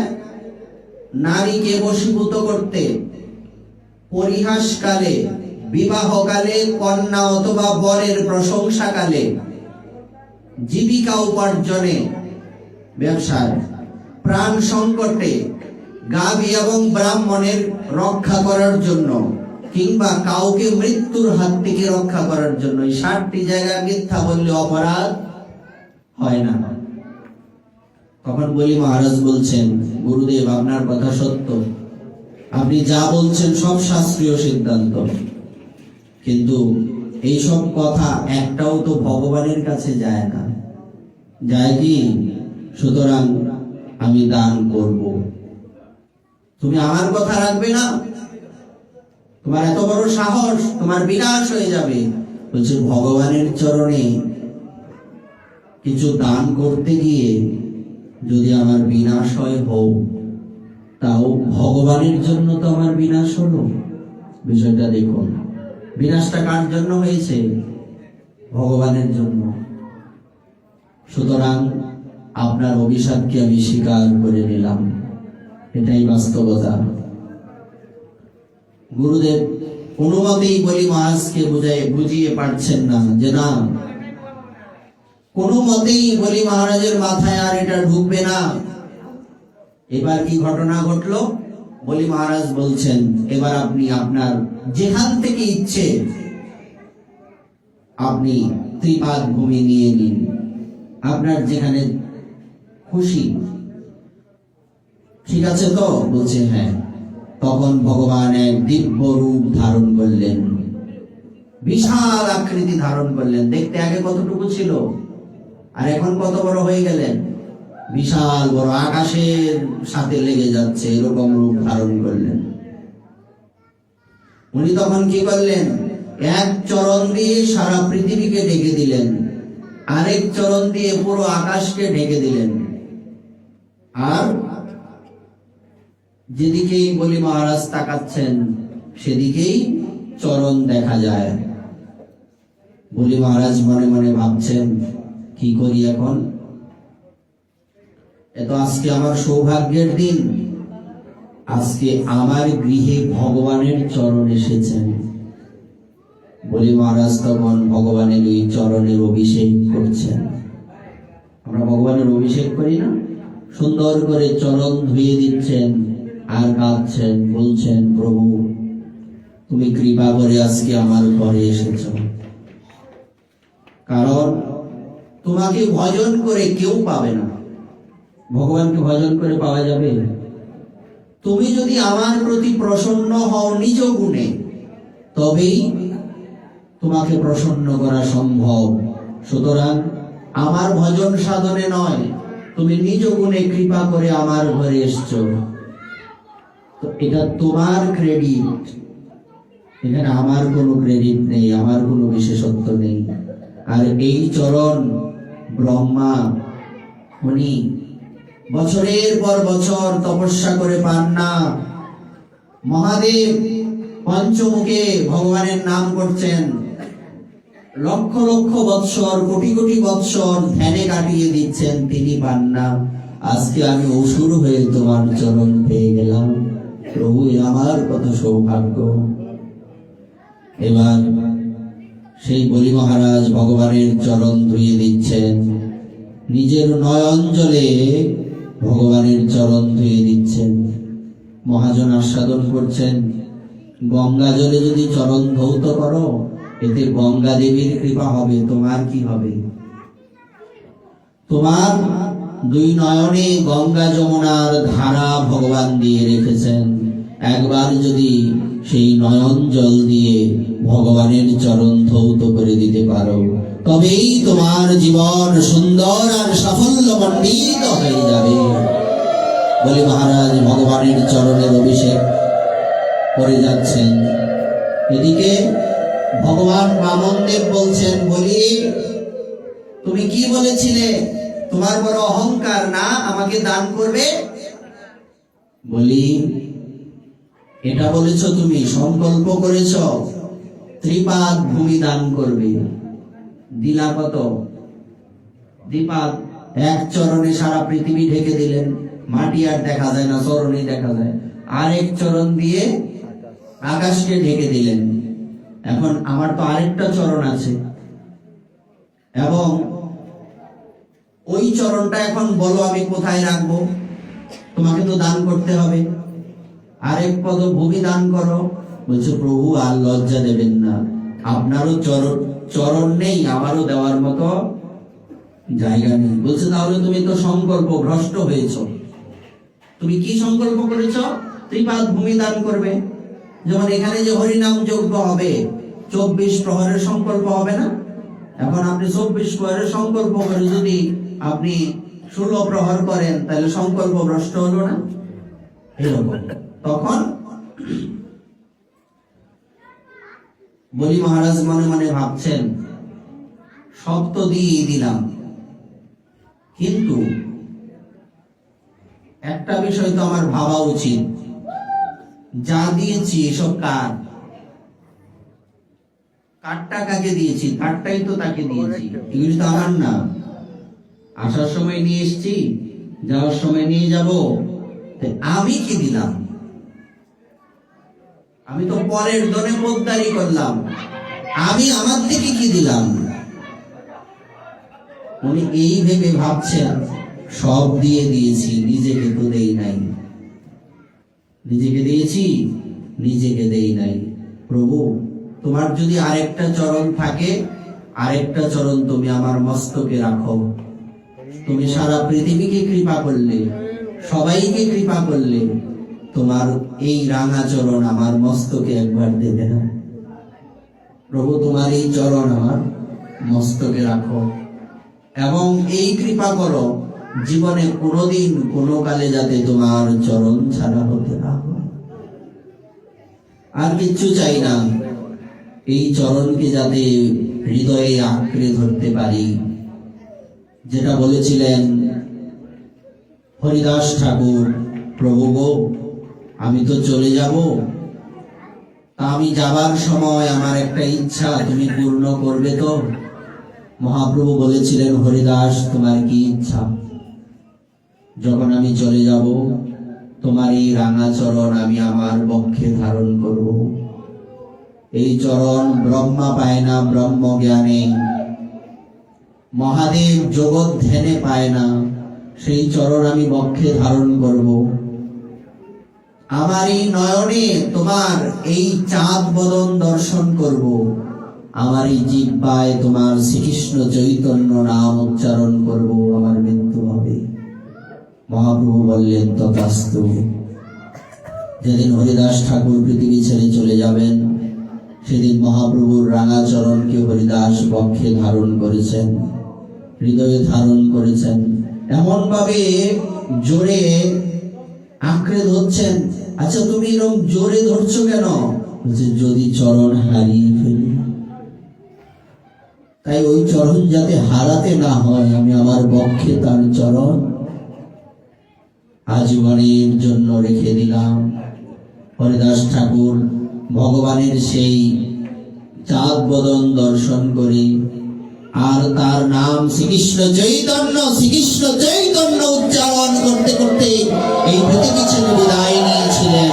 তেমনি আজকে বলি মহারাজ বলছেন, প্রভু, তোমার যেহেতু আরেকটি চরণ আছে, আর আমি যেহেতু আমাকে দিতে পারিনি, তোমার একটা চরণ আমার মস্তকে রাখো, আমার জীবনটা ধন্য হবে। আমি তোমাকে পেয়ে ধন্য হতে চাই, তোমার রাঙা চরণকে আশ্রয় করে ধন্য হতে চাই। এই সংসারের বিষয় যাতে আমাকে আবদ্ধ করতে না পারে, এই কৃপা করো। তখন ভগবানের নাভির থেকে একটা চরণ বেরিয়ে এলো। বলি মহারাজ ওনার মস্তকে সেই চরণকে ধারণ করলেন। আর ভগবান বলছেন, বলি, দান করেছো, দক্ষিণা দেবে না? দান করলে কি করতে হয়? দক্ষিণাবিহীন দান হয়। কোন দ্রব্য দিলে তার সাথে কিঞ্চিত হলেও দক্ষিণা দিতে হয়। দান, এবার দক্ষিণা দাও। বলি মহারাজ বলছেন, প্রভু, আর তো কিছু নেই, আমি তো আমাকেই দিয়ে দিলাম, দক্ষিণা কোথা থেকে দেব? এমন সময় বলি মহারাজের পত্নী বৃন্দাবলী ছুটে এলেন। প্রভু, তুমি না বড় স্বার্থপর, তুমি না বড়, একজনকে তুমি বড় করে দেখো, আরেকজনকে ছোট করে দেখো। তুমি ভক্তকে কৃপা করো, ভক্তকে কৃপা করো না। বলছে, কিরকম? কিরকম? আমার স্বামী তোমার ভক্ত, তাই তোমার চরণে তাকে নিয়েছ, আমি অভক্ত বলে আমাকে নেবে না? আর তুমি দক্ষিণা চাইছো না? শাস্ত্রে বলছে, স্ত্রী স্বামীর অর্ধাঙ্গিনী। আমি যদি আমার স্বামীর অর্ধাঙ্গিনী হই, আমার স্বামী অর্ধেকটা নিজেকে দান করেছেন, আর অর্ধেকটা তো আমি রয়েই গেছি, দক্ষিণা হিসেবে তোমার চরণে আমাকে নিয়ে নাও। কারণ আমার স্বামী একা তোমাকে পাবে কেন? আমিও তোমার চরণ পেতে চাই। এই সংসারের জীব বড় অহংকারী, তারা ভাবে তোমাকে দান করবে। কিন্তু প্রভু গো, যারা তোমার শুদ্ধ ভক্ত, যারা তোমার নিষ্কিঞ্চন ভক্ত, তারা কখনো এটা ভাবে না। তারা ভাবে আমি কার জিনিস কাকে দেব। আমার স্বামীরও অহংকার ছিল, তার অহংকারের পতন হওয়ার ছিল, পতন হয়েছে। কিন্তু প্রভু, এর নাম তো পতন নয়। পতন তো এইভাবে হয় না। তুমি পতন করার কথা ছিল তাকে, তুমি তাকে পতন না করে তুমি তোমার রাঙা চরণে তাকে ঠাঁই দিয়ে দিয়েছো। কত বড় সৌভাগ্য তার। বলি মহারাজ মাথা নুয়ে কাঁদছেন, হ্যাঁ প্রভু, আমি বড় অহংকারী ছিলাম। সেখানে ব্রহ্মাজি উপস্থিত হলেন, সেখানে উপস্থিত হলেন প্রহ্লাদ মহারাজ। দাদু চলে এসেছেন। প্রহ্লাদ বলি মহারাজের এই অবস্থা দিকে কাঁদছেন। ভগবান বলছেন, প্রহ্লাদ, কষ্ট হচ্ছে নাতির এই অবস্থা দেখে। বলি মহারাজকে বরুণ পাশে আবদ্ধ করা হয়েছে। তার গুরুদেব তাকে ত্যাগ করেছে, সমস্ত অসুরগণ তাকে ত্যাগ করেছে, নিজেকে সে ভগবানের চরণে বিকিয়ে দিয়েছে। কেমন একটা অবস্থা তার। নাতির এই অবস্থা দেখে কষ্ট হচ্ছে তাই কাঁদছ? বলছে, না প্রভু, আমি এই ভেবে কাঁদছি না, আমি এটা ভেবে কাঁদছি, তুমি বলিকে যতটুকু কৃপা করেছ ততটুকু কৃপা তো আমাকেও করো নাই। বলি, তোমার বড় সৌভাগ্য, তুমি কেন কাঁদছো আজকে? বলছে, দাদু, কেন কাঁদছি জানো? যতবার তোমার সাথে দেখা হয় ততবার তোমাকে প্রণাম করি। আমি আজকে কত দুর্ভাগা, আমার শরীরটাও আবদ্ধ অবস্থায়, আমি আজকে তোমাকে একটা প্রণামও করতে পারছি না, তাই কাঁদছি। তার সব চলে গেল, তার পাশে কেউ নেই, তার দুঃখ নাই। দুঃখ কি? ওই যে দাদুকে প্রণাম করতে পারছি না। প্রহ্লাদের দুঃখ কি? নাতির এই দুরবস্থা। দুঃখ নেই। দুঃখ কি? যে আমাকে তো তুমি এতটুকু কৃপা করনি। এ আনন্দের অশ্রু ছিল প্রহ্লাদের, এ দুঃখের অশ্রু নয়। তাই যদি আত্মনিবেদন করতেই হয়, তবে প্রহ্লাদের মতো যদি আত্মনিবেদন করতেই হয়, বলি মহারাজের মতো আত্মনিবেদন আমাদের করতে হবে। একে বলে শরণাগতি, একে বলে আত্মসমর্পণ। যদি আমরাও ভগবানের চরণ পেতে চাই, আমরাও যদি ভগবানকে হৃদয়ে ধারণ করতে চাই, তবে বলি মহারাজের মতো আমাদের আত্মনিবেদন করতে হবে, ভগবানের চরণে এইভাবে শরণ নিতে হবে। তবে জীবনে আর পিছনে যেতে হবে না, পিছনে তাকাতে হবে না। আমাদের জীবন ধন্য বা কৃতার্থ হয়ে যাবে। আমাদেরও ভগবানের কাছে এই প্রার্থনা হওয়া উচিত, হে প্রভু, এমন কৃপা করো। আমাদের লক্ষ্য কি? গোবিন্দ যেখানে থাকেন সেই ব্রজধাম। এই কৃপা করো। যত বড়ই অপরাধী হই না কেন, আমি তো তোমার বাইরে নই, তোমার চরণ থেকে তো আমি ছাড়া নই। হে প্রভু, তুমি নিজ গুণে কৃপা করে তোমার চরণে ঠাঁই দাও। আমরাও ভগবানের কাছে এই প্রার্থনা রেখে আপনাদের চরণে প্রণাম জানিয়ে আজকের এই ভাগবতের এখানেই বিশ্রাম। এখন একটু কীর্তন হবে, তারপরে এখানকার মন্দিরের কমিটি বৃন্দ যে প্রসাদের আয়োজন করেছেন, সেই কিঞ্চিত প্রসাদ আপনারা পেয়ে তারপরে যান। আর এই 2 দিনে এই ভাগবতীয় কথায়, আমার কথাতে যদি আপনাদের মনে একটু কষ্ট হয়ে থাকে, নিজ গুণে ক্ষমা করে দেবেন। আর আমি কোনো পণ্ডিত নই, ভাগবত কথা বলার মতো যোগ্যতা আমার নেই। আপনারা কৃপা করে ডেকেছেন তাই এসেছি।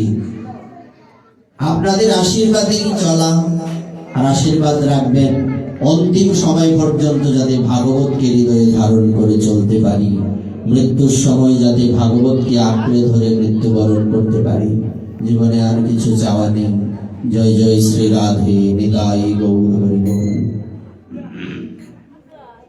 হরি বলবো আর মদন